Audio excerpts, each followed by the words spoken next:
Okay, magandang hapon mga bossing idol. Ito good news. Yan, good news. Pisa na yung ating Raptor Boston. Ito napakaganda, talagang napakasaya ko kasi mga bossing idol. Yung pinalimliman natin, 5 piraso. Ayan po. Pisa po 5 piraso. Napakagaling talaga ng bantam na to. Ayan o. Hiramin natin yung sisiw niya ha. Pakita ko lang sa inyo mga bossing idol. Ayan po yung kulay. Yan, manilaw-nilaw. So ganito po talaga yung kulay nila. So yung nililimliman dun sa native chicken, dun sa pinsan ko, sigurado pisa na rin yun ngayon. Ayan, so ililipat natin to guys doon sa ginawa nating kulungan.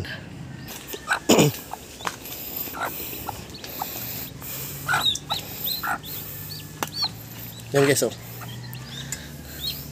Napakaraming yung itim na parang basa yan. Tingnan natin ilang piraso guys ha. Yun 5 piraso oh. Meron pang puti. Saka may bagong pisa pa yan. Yun oh, napakaganda. Bagong pisa lang po yan. Lipat mo dyan muna. So ayan sila mga bossing nasa loob na oh. Bibigyan pa natin yung ng tubig na may asukal. Ayan po. So kung itatanong nyo mga bossing idol, bakit ko kinuha na sila kahit hindi pa masyadong tuyo?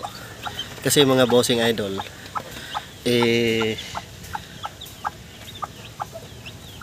yung panahon po is parang parang uulan. Iba po yung panahon ngayon. Ayan po.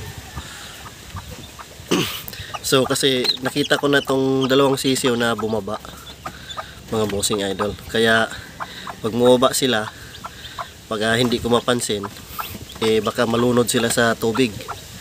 Kasi sigurado, mamayang gabi sigurado parang pag hindi ko lang naman mapansin, kaya kailangan na i-sure ko muna na talagang safe sila. So buhay naman na sila. Ayan, magpapainit lang yan ng konti, bukas tatayo na rin yan mga bossing. Ang gaganda. So meron na tayong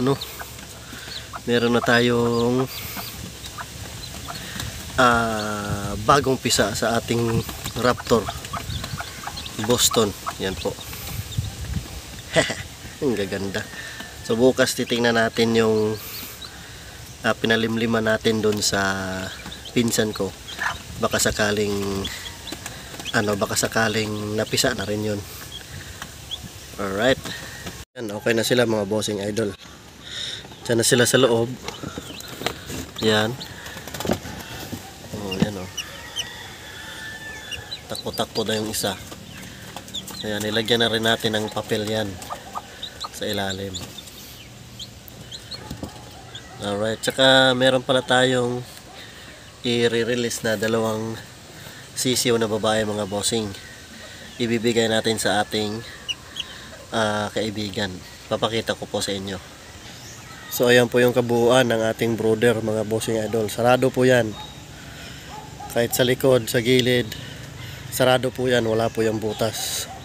Dito lang sa harapan kapag binuksan natin. Alright. Ito pala yung ibibigay natin mga bossing idol, yung ating back to mama na mga babae. Ang itinira ko lang mga bossing is yung white leg. Kasi gusto ko yung white leg.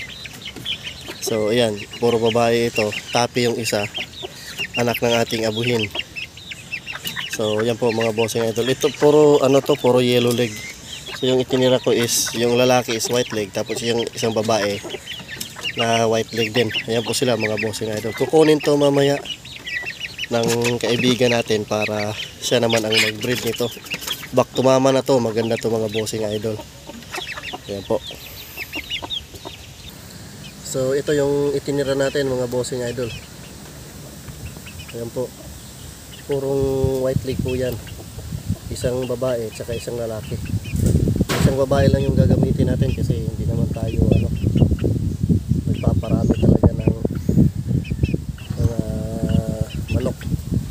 ito mga bossing idol ay ito yung back to mama natin.